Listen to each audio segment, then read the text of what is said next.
Asham harka fuunee akkam jirtu kabajamtoota hordoftoota caffee miidiyaa iddoo garaagaraa teessanii gama miidiyaa hawaasaa keessanii nu daawwachaa kan jirtan nagaan keenya kabajaa isin haa qaqqabu jecha eegaan amma dhimmoota haala yeroo irratti sababeeffachuudhaan pirezidaantii waldaa dargaggoota caffee hojii gamtaa waliigalaa obbo Sanyii Dafchuu fi akkasumas gaazexeessaa takkittii sabaa waliin ta'uudhaan an laliseessisaa yeroo marii itti gaggeessinu irra geenyee jirra hanga xumuraatti nu faana turan affeerraa keenya eegaan kallattumaa marii keenyatti dabarraa dhimmoota ijoo tibba kanaatiin wal qabatee waldaan dargaggoota caffee hojii gamtaa waliigalaa akkuma beekamu gama waldaa hojii gamtaa magaalaa Finfinneetiin bulchiinsi magaalaa Finfinnee daawwannaa hojiitiif biyya Neezerlaandii deemanii turanii isaan wal qabatee daawwannaa hojii achitti taasisanii waldaa hojii gamtaa hundaafiyyuu muuxannoo qoodaniiti kan turan mee obbo Sanyii isinirraa jalqabnu muuxannoon achirraa argattan sun maal fakkaata ture? Waldaan dargaggoota caffee hojii gamtaa waliigalaa muuxannoo Neezerlaandiidha warreen Finfinnee fi Koomishinii hojii gamtaa Finfinneetii fi akkasumas Koomishiniin Koomishineroota hojii gamtaa Itoophiyaadha biyyoolessaa dhaqanii yeroo dhufanitti muuxannoo isaanii argatanii dhufan wal maddii qabnee ilaallee jirra. Isaan san wal maddii qabnee waldaalee wajjin innaa ilaallu waldaa dargaggoota caffeetii fi waldaalee isaan muuxannoo dhaqanii ilaalan sun garaagarummaan konseptii irratti hin jiru jechuun yaada irratti garaagarummaa hin qabu wal fakkaataadha maltiparpaziidha. Raaboo kooperaatiiviinis bifuma saniitiin wal qabata. Pireesimpiliin nuti hordofnuuf faana deemnu garuu raaboo kooperaatiivii bira akkas darba. Raaboo kooperaatiivii yoo ta'an pireesimpiliin nuti waldaan keenya hordofnuu fi qo'annoof qorannoo keenya irratti gaggeessineeyyuu Walmart International Cooperative Society Ameerikaan keessatti argama. Umuriidhaan illee umurii bara dheeraa waggaa 125 kan qabu. Biyyuma Ameerikaan jedhamtuyyuu kan ijaaruu danda'e kooperaatiiviidha jechaadha. Kooperaatiivii Walmartiiti. Egaa raaboo kooperaatiivii yookaan waldaan kosmarii waldaan takkittiin bu'uuraa Neezerlaandii irratti argamtu aannan konkolaataa bootteetiin rabsaa jira jedhanii jennee jirra gaariidha jennee jirra. Nus immoo horsiisa looniitii fi oomisha aannaniitiif sheedii ijaarree horsiisa loonii calqabutti jirra. Nus immoo waggaa har'aatti aannan calqabaatiif boottee firiijii qabuun ammayyaadhaan caffeen magaalaa Finfinnee fi Shaggarsiitii keessa naannessee akka hojjetuuf abdii qabna jechaadha. Kanaafuu muuxannoon isaan achii fidan gurguddaan bareedaadha jechaadha. Kan raan godhuu qabu kooperaatiivii raan gochuu kan qabu kan jedhamu kooperaatiivii irratti hubannoo of danda'e hubannoo kooperaatiivii wal qabatee konseptiisa muuxannoo kooperaatiiviidhaan wal qabatu dandeettii nama qabutu waldaa hoogganuu qaba jedha saayinsiin kooperaatiivii. Kanaaf ani ammaaf madaalurree danda'u boruuf iftaan madaaluu dhiisuu danda'a. Akaademikaalii of ijaaraa deemuu qabna irratti akkasumas immoo akaademikaalii kan nurraa of ijaaree kooperaatiiviidhaan ispeeshaalaayiዝd kan godhan martuu isaaniitu asaffeeruudhaan dhiyeessuudhaan dabareedhaan baallii dabarsaa garuu sirriitti lafa qabachiisaa deemaa guddina waldichaa akka biyyaatti mirkaneeffachaa deemuun itti qophaa'ina keenyadha jechaadha. Kana fakkaata. Tole galatoomadha eegaan yaada bal'aadha kan nuuf kaastanii garaagarummaan jiru gama seeratiin maal fakkaata kan jedhu maammeetti dabaliitoo yaadda.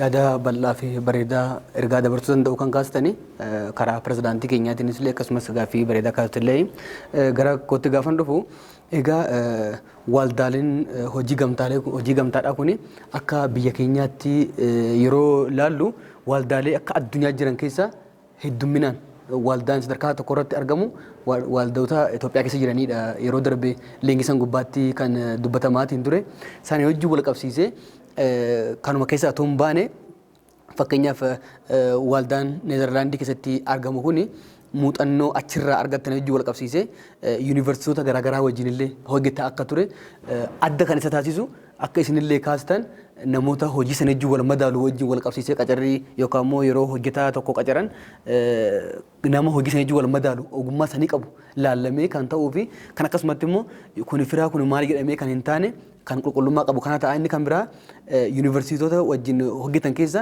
yuunivarsiitii san keessa nama 1,000 miseensa 1,000 qabu yoo ta'u 1,000 keessaa immoo 100 saayinsistoota jedha leenjisan gubbaatti akka waliin hubannetti wal qabsiisee jechuudha. Waldaan Itoophiyaa keessa jiru kun egaa muuxannoo achirraa argatame wajjin wal qabsiisee akka biyyoolessaatti kan dhaabbate waldaan dargaggoota caffee hojii gamtaa waliigalaa waan ta'eef mee akka waldaa saniitti tarkaanfachuu dhabuudhaan maaltu akka nu tarkaanfannu taasise? Fakkeenyaaf akka waldaa Neezerlaandii isaaniitti jechuudha ol ka'uudhaaf dorgomaa addunyaa ta'uudhaaf maaltu gara duubaa nu taasise? Gara fuulduraa immoo leenjii achirra argamee fi hubannoo achirraa fudhatan irra dhaabbatanii haala kamiin akkuma waldaa kanaa fi akkuma leenjichi gubbaatti fudhatan bifa kamiin addunyaa gubbaarratti waldaa dorgomaa taasisuudhaaf qophooftaniirtu akka waldaa dargaggoota caffee hojii gamtaa waliigalaadha. Kanarra dhaabbannee otoo bifan amma dubbanne kanaan bal'ina isaa nuu kennitanii. Seerri waldaaleen hojii gamtaa ittiin gurmaa'an tokkoffaa bara waldaan mootummaan biyya Itoophiyaadha. Mootiin gonfataan mootii Haayila Sillaasee gonfoo Haayila Sillaasee irratti bara turedha. Bara 1953dha kan Itoophiyaa keessatti calqabe. Kanaaf sirna gonfataa san keessatti iyyuu fudhatamee garuu uummata keessatti gadi bu'ee qote bulaa keessattidha kan calqabame. Qote bulaa keessatti akkaataa calqabuu isaatiin haa ta'u malee seeronni marsaa torbaffaadhaaf bara 2009 fooyya'ee mirkanaa'ee jira jechaadha. 2009 fooyya'ee mirkanaa'u malee achii durarree hooggantummaa siyaasaatiin dhufe jechaadha hojii gamtaa. Hooggantummaa siyaasaatiin. Hooggantummaa siyaasaatiin kooperaatiiviin hoogganame jechaan immoo lukan godhatu jechaadha. Maaliif jennaan International Cooperative Society baayiloon isaa tumtuyyuu baayiloon humti kooperaatiiviidha. Koobsaktiin isaatum Cooperative Civic Society jedha. Siyaasa kamirraa'u dhiibbaa siyaasa kamirraa'u bilisa ta'uu qabaa jedha. Akkasumas iddoon hojjetuu fi akkaataan ittiin hojjetuu fi haalli hojjetu adda ba'ee ijoo godhatee taargeetingii jedheeti lafa kaa'aa jirti. Hojii gamtaa addunyaarra Neezerlaandiidha akkas ta'uu dhiisati. Akkuma as biyya ta'e funyaan keenya jala jirtu biyya Keeniyaa kanaayyuu hoo taane baay'ee shaggaadha. Sababni isaa Keeniyaan bara 1969 Haramayaa Yuunivarsiitiitti dhufteeti. Keeniyaan kan muuxannoo nurraa fudhattee dhaqxee biyya ishiitti irratti kan hundeessuu dandeesse. Har'a garuu ijaaramni hooggantummaan kooperaatiivii biyya Keeniyaadha. Tokkoffaa ministiraan hoogganama. Lammaffaa liigiidhaan hoogganama. Sadaffaa sagaleen humti isaan mana marii keessaa kaawunsilii biyyattii Keeniyaa keessa kan qaban parsantii 50 miseensota mana marii sanii kan ta'anii jiran warreen kooperaatiiviidhaan ijaaramanidha. Waldaalee hojii gamtaa keessaa warreen filatamanii achi galanitu harka qabu jechaadha. Kanaafuu liigii hundeeffachuun dirqama. Seerota saffiduudhaaf Itoophiyaa Naashinaal Kooperaatiiv Soosaayitii Liig kan jedhamu finne malee kooperaatiivii siyaasa keessaa bilisa ta'ee hojii fi oomisha bal'isuu fi babal'isuu dabaluu akkasumas immoo oomisha vaaliyuu adii godhanii piroodaaktiidhaan wanni godhanii bu'aa oomishaa qotee bulaadhaa magaala keessatti fidanii rabsuu industirii babal'isuu itti waamamtummaan isaa ministiraa fi dhaabbilee waamamtoota keessaa tokko ta'eeti. Isa keessaa adda ta'ee itti gaafatamummaa fudhatee seektara deemuu danda'u. Wawutu goote malee waldaalee hojii gamtaa 110 fi 587tu jira yeroo ammaa kanatti akka Itoophiyaatti. Waldaalee kana hunda keessaa kana hunda isaa walitti qabanii kara lakkoofsa namaatti ta'uu fudhatan kara nama miiliyoona 34 fi 600tu jira jechaadha tilmaamaan. Labsiin sirrachuun seerri isaa ba'uun labsiin hoo ba'u immoo seerri raawwiin seerichaa wajjin ba'u akka qabu dambiitti mul'ata moodel dambiin wajjin ba'u akka qabu kana fudhatee waggaa ba'e ta'e riformiin lafa tuqe akka koomishiniitittis riformiin lafa tuqaa ta'e gubbaa oduu hin taane keessoon isaatis sakatta'amee riformii hoo ta'e biyyattiin Itoophiyaadhaa biyya kooperaatiiviidhaan guddattee akka biyyoolee kaaniititti mul'attu ta'a muuxannoo kanatti dhufan ta'a. Ammaaf garuu seerolee kanarratti dabalataan ilaalcha irratti hojjechuu ilaalcha sammuu namaa irratti namni daandii qarxaamursaatiin guddachuu baree jira. Qarxaamuraan baree jira. Waan ta'een akkasiin kallattiidhaan dadhabee tanan baay'ee ta'een obboleewwan ta'een maatii ta'een hojjadhee wal qabannee guddanna kan jedhu hin jiru jechaadha. Anumti nyaadheen du'aatu jira. Inni sun hafuu qaba. Kooperaatiifiin sanitti hin amanu. Kooperaatiifiin ofiin dursa sabaaf, uummataaf, hawaasaaf yaada. Environmentiin naannoo jiru sanii misoome moo misoomne kan jedhu sallaala. Isa sanirratti hubatama, xiyyeeffatama. Kanaafuu seeronni sun hudhaa kan ta'an kun yoo adda ba'an sirriitti bifa gaariidhaan ni deemama jedhamee yaadamaa jechaadha. Kanaaf amma garuu muummichi ministeeraa biyyattiidha. Isa calqabaatiif muummichi ministeeraa yoo hojii kiyya jedhee abbummaadhaan qabatee irratti hojjetu isa calqabaatiif muummicha ministeeraa Dr. Abiy Ahmed akka Itoophiyaatitti isa calqabaatiif. San dura ministeera qonnaa qofatu akka muuda beekamtii kennaa fi qacarriis muudamas ministeera qonnaatitu muuda malee muummichi ministeeraa biyyattii waa'eedhuma hojii gamtaatu amma quban qaban iyyuu. Amma garuu xiyyeeffannoo keessa galee jira. Hooggansa yookaan mootummaa biyyaatiif galee jira jechaadha. Sadarkaan garuu lafa tuquu qaba wal fakkaatee gadi bu'ee hunduu qixa hubachuu qabnaadha. Hubachuu qabaadha walti bulchiisarra jiran malee tokkuma walii galuun isaa jechaadha. Tole guddaa galatoomaadha. Egaa qabxii jalqabaa irratti yaada amma kana erga kaasnee booda qabxii isa lammaffaatti dabarraa. Qabxiin isa lammaffaa kan keenya immoo kabaja ayyaana turizimiitiin wal qabatee bulchiinsa magaalaa Hoolotaatti kabajamaati kan ture. Isarratti immoo waldaan dargaggoota caffee hojii gamtaa waliigalaa keessummaa kabajaa ta'eeti kan waamame. Akkasumas waldaan dargaggoota caffee hojii gamtaa waliigalaa bulchiinsa magaalaa Hoolotaa irratti ijaarsisaa kan jiru caffee ikoo riizoortii madda turizimii kan ta'edha achirraa kan qabnu bifa saniin wal qabatee kaleessa illee yeroo ayyaanni kun kabajamu iddoo ijaarsaa kana dhaqanii daawwatameeti kan jiru. Kanuma wal qabatee maammee kaleessaa guyyaa kaleessaa kana achirratti argamteeti kan jirtu nuu kaasi. Ayyaanni turizimii addunyaadhaa akka magaalaa Hoolotaatti kaleessa kabajamaa kan ooledha. Egaa magaalli Hoolotaadha akkuma hundi keenya waliin beeknu iddoo turizimii garaagaraa kan of keessaa qabdudha.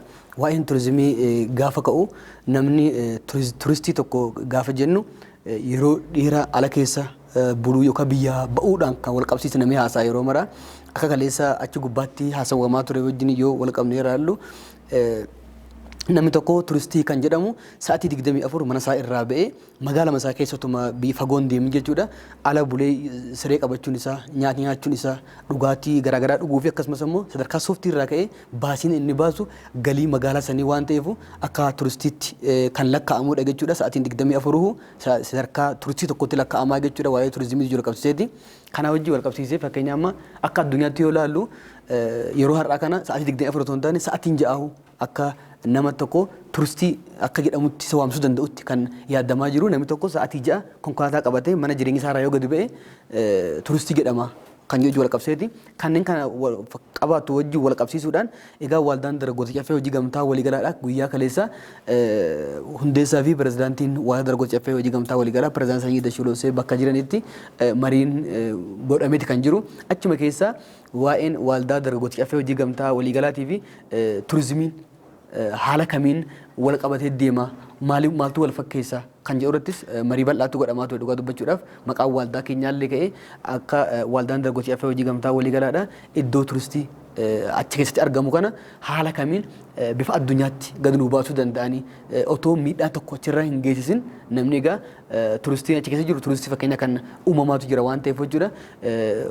Qabeenya uumamaa san otoo miidhaan irraa hin ga'iin akkamitti madda galii iddoo bashannana garaagaraa iddoo magaalaa san waamsuu danda'u haala kamiin hojjetama kan yeroo itti haasa'amaa jiru waa'ee waaldaa keenyaas ka'aa ture jechuudha yeroo sanii bakka pirezidaantii jireetti jechuudha wajjin daawwannee jirra lafti achi gubbaa ture piroojeektiin achi ijaaramuuf ka'ee jiru baay'ee guddaa kan ta'e baasiin isaa diizaayiniin isaa wanta hanga ammaa hojjetameen alatti jechuudha.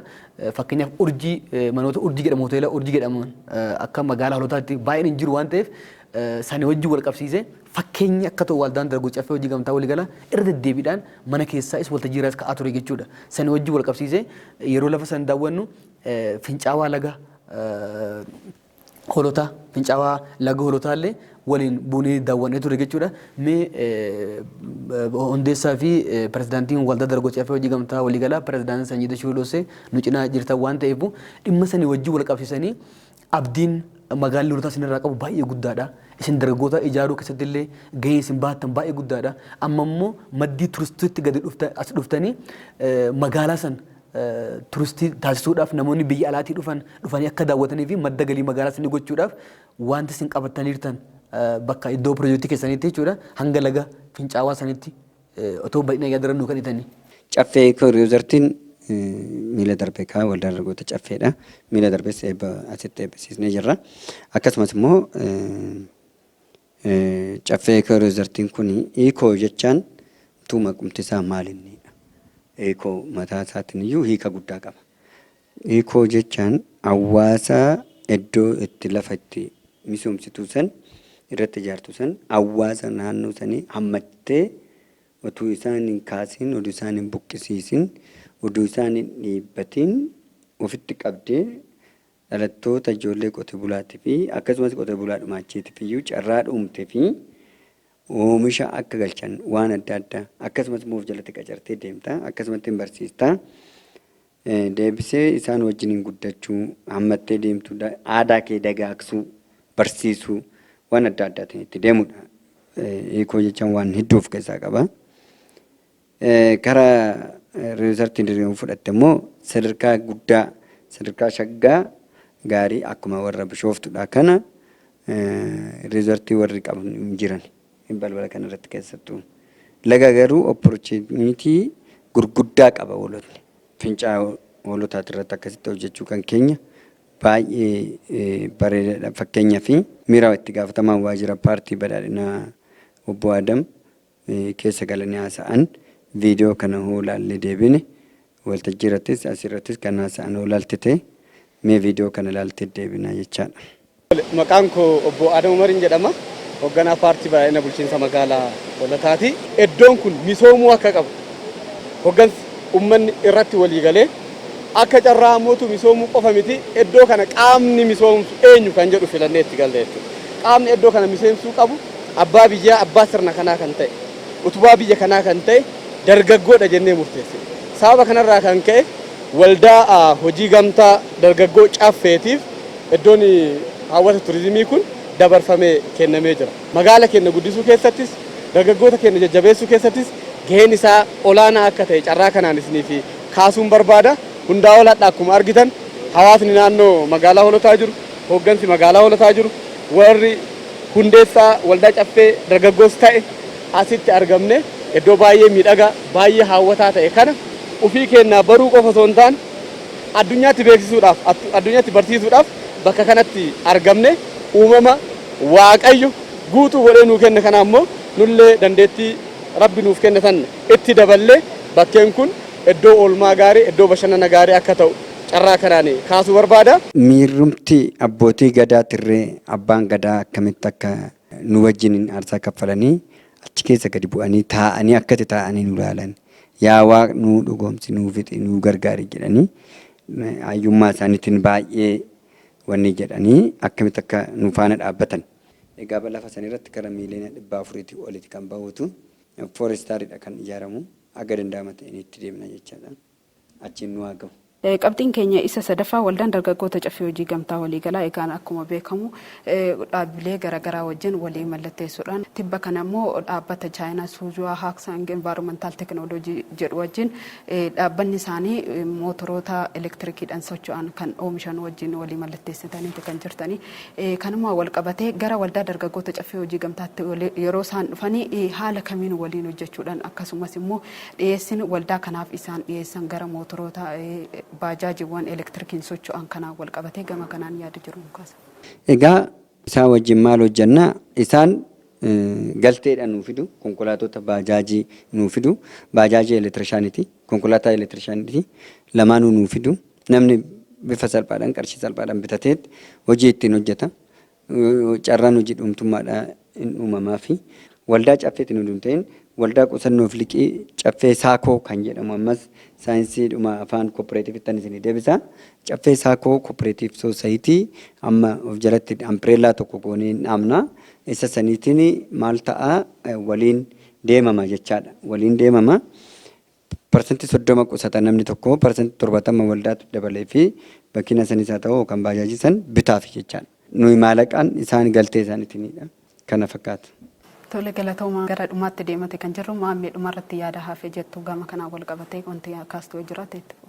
Ajjaba wanni hafe jedhee yaadu hin jiru yaada bal'aa pirezidaantii keenya nu kennaniiti kan jirani asumaan garuu wal qabatee namoonni yeroo baay'ee kan yaadan liqii fi qusannaadha namoonni yeroo baay'ee kan beekani kanas pirezidaantii keenya sirriitti ifa godhanii natti fakkaata yoo waan neef jiraatiin achitti akka jajjabeessan hin barbaada namoonni hedduun qusannaa fi liqii fi qusannaa garaagarummaa sirriitti hin beekani inni kun gadi bu'insaan sirriitti otoo hawaasa kanaaf gadi ba'e barbaachisaa natti fakkaata kanumaan wal qabsiise miseensonni keenya haala kamiin fakkeenya amma waa'ee gara amma namticha chaayinaa kabajamoo haayiving yaang manaajaraa waliigalaa dhaabbataa chaayinaadha suujaa haksang invalment teknooloojii kan jedhu kana jechuudha dhaabbanni kuni mootoroota elektirooniksii ta'an kan akka konkolaataa ta'anii baajaajii ta'anii akkuma isin ilaasaa jirtan gara waldaa keenya wajjin hojjechuudhaaf waliigalameeti kan jiru jechuudha.